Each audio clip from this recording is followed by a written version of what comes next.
Hello and welcome to the Dutchin channel. It is Thursday, the 18th of April 2024, and it's exactly 10 o'clock in the evening. And welcome to the results show. We're going to go back through today what we've done. Slight profit, £30. Not really happy with that, but I'll keep changing the system every day, and this is what's bringing me down, I think. But we're going to go through the meetings that we covered, which were Cheltenham, Newmarket, Ripon and Chelmsford. And what I keep saying every day is the amount of racing that I have to sit here turning out 9-10 hours I did today of getting tomorrow's racing ready. It's just too much of a long day when you think that you've got 7 or 8 hours betting on top of that. And it don't leave me nothing. So thanks for the people that sent messages in today, Ian, Kenny, and there were some others, but I can see where a lot of people are coming from, but it's very easy to say, but just cut it down, leave certain races out, leave this out, leave that out. I don't know what the answer is. Principal meeting today, you can see what that would have been. With the shield in front, that would have been Newmarket. Maybe I'm going to limit that just one meeting a day, because what I want to try and win in a day, you can do at one meeting anyway. But you can also pick the wrong meeting and end up with 6 straight losers. So I've got to give it a bit more thought than that. But the answer isn't trying to turn out 20, 30 races, even more on a busy Saturday. So let's go into today's sheet, and we'll see that the stakes here were £500 and the returns were 530.54. As I say, it was a little bit of a different system. I've done a different system now for a week, nearly every day. It's turning out less losses, and it's turning out a bit of a less profit. But the other day, when I just done the normal system, I got to 4 winners and stopped. That was where we had that big gap in the afternoon. So I'm not really losing anything over the last week, but I'm not gaining very much. I mean, you can see on the bottom of the screen, if you're watching this, we're now 3.25 stakes behind. So with 268 bets in total, if you would have had £1 on each of those 268 bets, you'd have only been losing £3.25, and that is a complete total. So we know it isn't bad, but I want to be able to get in front, because we've only got another 12 days, is it, in this month? So it's going to be a hard one to try and turn this into a profit. But I'm going to take tomorrow off. I'm going to put tomorrow's selections on there, but I need a day away. I'm not going to be doing very much. I've done a completely different system to put on there tomorrow, but there won't be any bets on it. It's the time form one I've just put up for tomorrow. It's the only reason I've done it and haven't done the same one as I'm doing. I just need a day off. Because if I don't take a day off, I'll just have a breakdown, I think. So let's look into our sheet for today. And you can see there, I've just entered it into lay bets. So we'll show you how we will go through them very shortly. But in this case, the stakes are the losses. So I had 5 losses today in 19 races. That's quite a lot when you're backing against your selections. And what we've done, you can see all the others is returns. Now you will still get returns on lay bets because they will take 100 out and you will still get the money in the bank that was staked. So you can see in the corner here, just lift that up just in case the banner's in the way on the bottom. But in the bottom right hand corner it's £30.54. It wasn't great, it wasn't a loss. I don't know whether I would want to completely keep doing this system. But we will look at it, but I'm not getting time to go back to look at anything.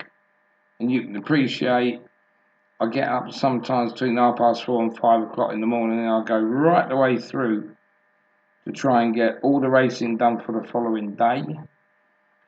And then while I'm doing that last meeting, the racing's already started. So that last meeting won't take me perhaps 2 hours. It could take me 4 or 5 hours because I'm betting and then going back to it and then betting and going back to it. It's not working. So that's why I need help from people just to see what the best thing to do is, whether it's just narrow it to the main meeting of the day. I have, the system is fine. I do get plenty of winners, but I do get plenty of losers. I need to just stick to one formula, whether that's the top selections, whether that would be lay betting or value betting. I just need to stick to one. But the reason I keep changing is because there's so many different results on a daily basis at the moment, and I'm looking at 20, 30 races. But if I only had, let's just say the top meeting today, well, we know it was Newmarket, right? I could have extended Newmarket and most probably have done 6 out of those races. There was only one race, or maybe 2 actually, where they had unraced juveniles, so I couldn't bet in them anyway. But I mostly could have got at least 5 races. But I can't do 5 races here, 8 races here. I just haven't got the power to do it and do everything else. So this is how I've just had to change it. My heart's not in it sometimes as well. I need that back. So it was easy in March because there was so many cancellations.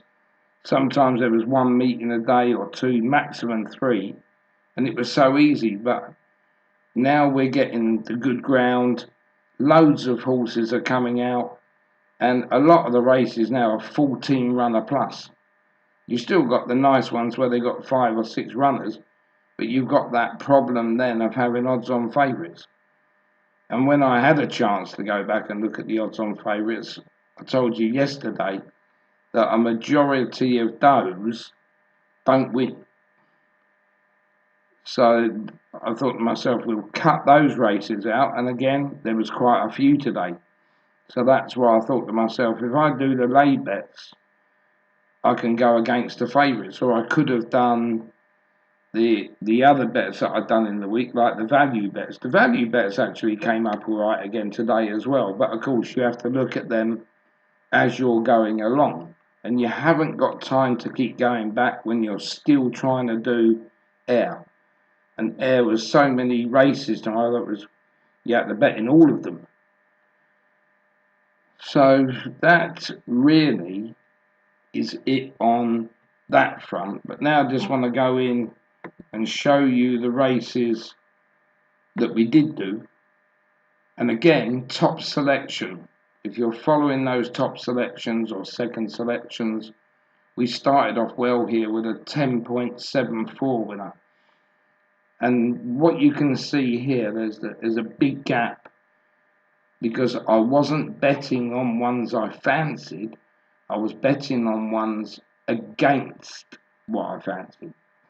It's a bit confusing. If you understand lay betting, then you're okay. But if you don't, this is a little bit confusing looking at it. But I'm not betting the bottom half of the table there.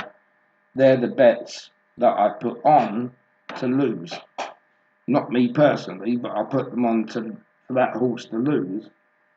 And that figure at the bottom is what you win if one of those doesn't win. So that £44.58 would go in your bank, and it would go in your bank even if you win. But then when you win, they will then withdraw 100. So you will lose £55.42. That's how that works. Then in the second race, Newmarket, again, this was one of the ones that we half fancied. This was Poet Master. So again, we're back in the ones we don't fancy. So that was the second race there. Then we went into Ripon. This was a little bit of a disaster at Ripon, really, because in the first race, I never fancied the favourite at all. And of course, I make it to come last, and where does it finish? First. So that's my first loss there. Then in the 307, they don't get too many of these races. They back this Fenland, and my top selection here. This opened at 7-2, backed it down to evens, and it was very disappointing. Finished last. So by the time the market had reformed from the way that was getting hit, there was no bets from me at all. So I couldn't win, I couldn't lose. Then into the 342, this is a horse that I've been off course for at least, I think it was just over a year or something, been off the track. And that was my last selection. And I do have a few last selections normally that win, so this would have been one of those. But the three underneath, I didn't fancy, so that was a winning bet. And then in the 417, there was a few, just a four here I didn't fancy, but unfortunately one of those was a winner. And as I say, when you get these winners but losers for yourself, they cost you £100 a time. So I had 5 of those today, but luckily I just scraped by a profit. But you can have good profits on this. Then the 452, that was funny. That was another one of those betting races where the third selection down was the odds-on favourite that won it. But by the time I'd gone down to all the others were bigger priced than I made them, because I didn't expect this horse to be odds-on. So that was another no betting race at all. Then this was the nap of the day that I gave this morning. This was Clansman. And they bet that to odds on. So I 3 at the bottom there I laid. So that was a bit of profit. But it's very, very hard to explain this if you're not sure about it. Then we went across to Chelmsford. The very bottom selection one here, Dubai Imo. Now this was a 55.0 winner, but we only made it 41, so that was a value bet. So that was one we didn't have to back, so we made money on that race. And this was another money profit race we had made here, because Double Talk won at 22.1 and I made it 17.4, so that was another win. Then in the next race, the 7 o'clock, we backed Fox Flame. This is another top selection, and this won at 7.87, so that was another money race for us. And this one, Agostino, they backed that off the boards. That came down to about 130, I think. And that at the time was one of my lay bets. So that cost us that race. And in the next race, you can see that one I've given at the top there, South Bank. But there was 3 non-runners, and 2 of them were important non-runners. So that made this a 1.47 shot. and it struggled, but it just got up. Yeah, your heart would have been in your mouth if you'd have been back in that odds on. That's why I said to you, I'm trying to leave them alone. And then in the last race at Chelmsford, just two I didn't fancy with the bottom two here, Jimmy Speaking and Songmarg. They backed that Songmarg from a big pricing, but it did nothing. And Jimmy Speaking just went away and away. I mean, they all finished in Indian file, but it was such a good performance by that horse. But again, it ended us on a loser. And then at Cheltenham, first race there, that was a losing race as well for me. So that was another one in the bin. And then it was time for another top selection to come in. That's what I say. If you followed these top selections, this one was also like 7.8. The last one was 7.87. And the one before that we had was 10.74. So we would have hit over 25 points on just those top ones. And then we had that odds on one that won as well, South Bank at 1.47. So you mostly could have hit around 27 points today just on those four that I've mentioned. And there was only 19 bets, so there's still some good profit just by backing that top selection. And that was a winning race for us. And again, that was another winning race for us. And we just scraped home in that one. Well, I mean, sometimes when you look at that and you see the one bet you're doing there at 6.18 or £6.18, and you think to yourself, I'm a bit novice-y in it, but to do that at £6.18 and have a liability of £100 if that was the win is 16 to 1 on and is hardly worth doing. I know you've only got one against the field, but it's not really a bet I should be doing, because if that would have won, it would have cost me £94 loss. And a bit of a silly bet, really. So just going back to what we've done there today, it makes your head think differently when you're doing lay bets rather than just straight wins. So I think that's going to be a system that I most probably bin after showing you how I've done it just for one day. But I'm definitely going to have a break tomorrow. As I say, I have done some selections that I'm going to put up after this video.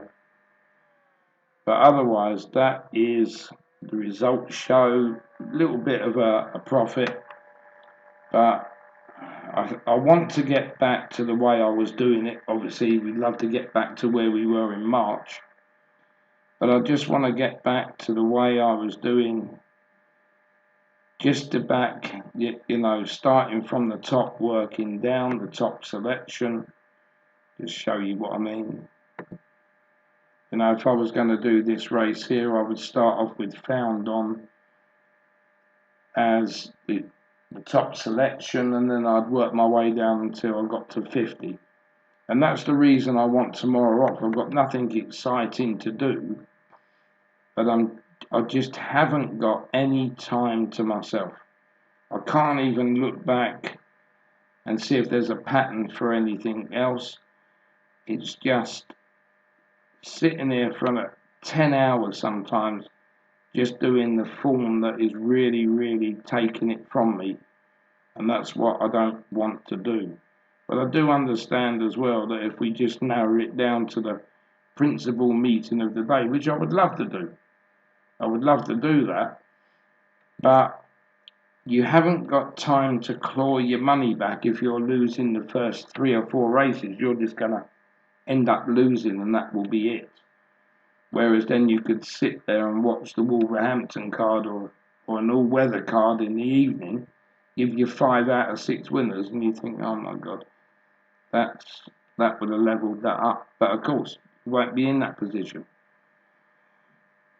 So I don't want to do that if I don't have to. And of course, the only way you could do it is if you were betting every other day, because then it would give you plenty of time to get the cards done for that day. But you wouldn't have a day off because you'd still be doing all the form, but you'd have longer to do it. But anyway, that's the result show. So it's been a bit indifferent, let's say, over this past week. So I've got to learn to go back to one system, but I can't just keep doing all these races. I mean, you can see that the 4 we hit here was quite profitable. 2 of those was the value bets, and 2 was just normal top selection working down. So I haven't decided or ruled out whether value betting is the way forward, and it's a way of stop doing these odds-on shots. Because it's easy to say, oh well, that race isn't odds on, that race isn't odds on, until you get into that market of maybe, you know, I don't go on there to about 10 minutes before the off. Sometimes they hammer these horses and they can go down to, you know, even money, and then I think to myself, I wished I hadn't done it. So to do value betting, you know that you shouldn't be doing that unless you make that horse price lower than what it is.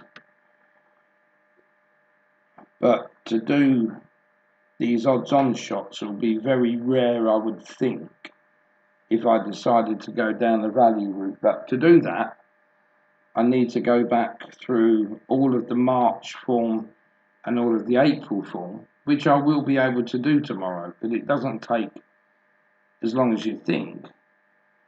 But you don't, you know, I could do all of it in about 6 hours, but you can't sit there and do all the form on top of that. So that's what I'm going to do tomorrow. But otherwise, you know, we are clawing all this money back, and the money now that we're down, it is very minimal. It's very minimal. So if I can just get back to levels at the moment, I'd be more than happy with that. So we'll leave it as it is for this evening. And I may put a video on in the morning. I'll see how I feel, but I'm gonna put tomorrow's selections on now. So I hope you've had a good day punting, and let's see what we can bring to tomorrow's table. Catch up then.